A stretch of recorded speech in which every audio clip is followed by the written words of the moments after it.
Hello అందరికీ, welcome back to fantastic cook YouTube channel. ఈరోజు మీకు చూపించబోయే రెసిపీ శామగడ్డ పులుసు.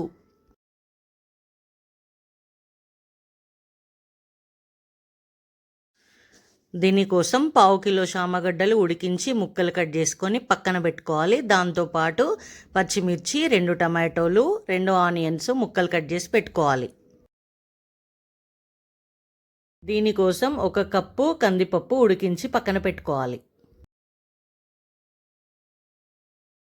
ఆ తర్వాత స్టవ్ వెలిగించి కుక్కర్ కానీ ప్యాన్ కానీ పెట్టుకొని 1 table spoon oil, 1/2 table spoon ఆవాలు, 1/2 టేబుల్ స్పూన్ జీలకర్ర వేసి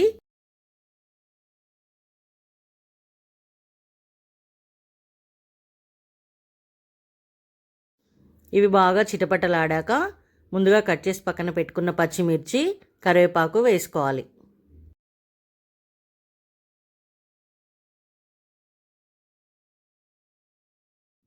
ఇవి వేగినాక ఆనియన్స్ కూడా వేసుకోవాలి. ఇవన్నీ బాగా వేగినాక 1/4 టీ స్పూన్ పసుపు, 1 టీ స్పూన్ అల్లం వెల్లుల్లి పేస్ట్ వేసి పచ్చివాసన పోయేంత వరకు గోలనివ్వాలి.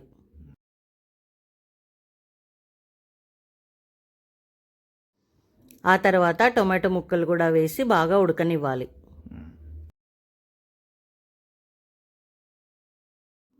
ఒకసారి అన్నీ బాగా కలిపినాక శామగడ్డ ముక్కలు కూడా వేయాలి.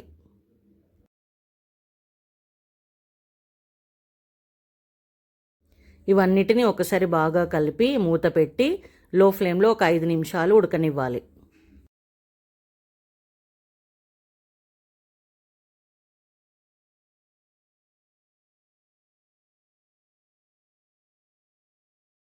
ఒక పెద్ద సైజు నిమ్మకాయ అంత చింతపండు నానబెట్టి రసం తీసుకొని ఈ విధంగా స్ట్రైనర్లో వడపోసుకోవాలి.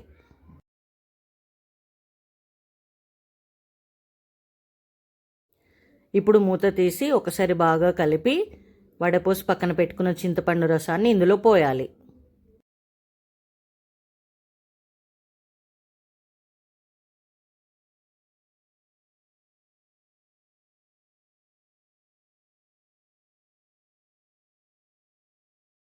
ఇందులో 1/2 టేబుల్ స్పూన్ కారం, రుచికి సరిపడ ఉప్పు, 1 టేబుల్ స్పూన్ బెల్లం వేసి బాగా కలపాలి.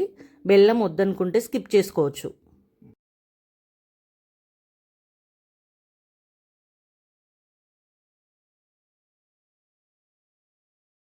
ఆ తర్వాత మూత పెట్టి లో ఫ్లేమ్లో 5 నిమిషాలు ఉడకనివ్వాలి. ఇలా మరుగుతున్న టైంలో టేస్ట్ చూసి బాగా పులుపు అనిపిస్తే 1 టీ గ్లాసెడ్ వాటర్ యాడ్ చేసుకోవాలి. ఆ తర్వాత మనం ముందుగా ఉడికించి పక్కకు పెట్టుకున్న కందిపప్పును ఇందులో వేయాలి. తర్వాత బాగా కలిపి మరో 5 నిమిషాలు లో ఫ్లేమ్లో మూత పెట్టి ఉడికించుకోవాలి. చివర్లో కొత్తిమీర వేయాలి. అంతే అండి, టేస్టీ శామగడ్డ పులుసు రెడీ. ఇది వేడివేడి అన్నంలో కలుపుకొని అప్పడాలు నంజుకొని తింటే చాలా బాగుంటుందండి. మీరు ట్రై చేసి ఏ విధంగా వచ్చిందో కామెంట్ చేయండి.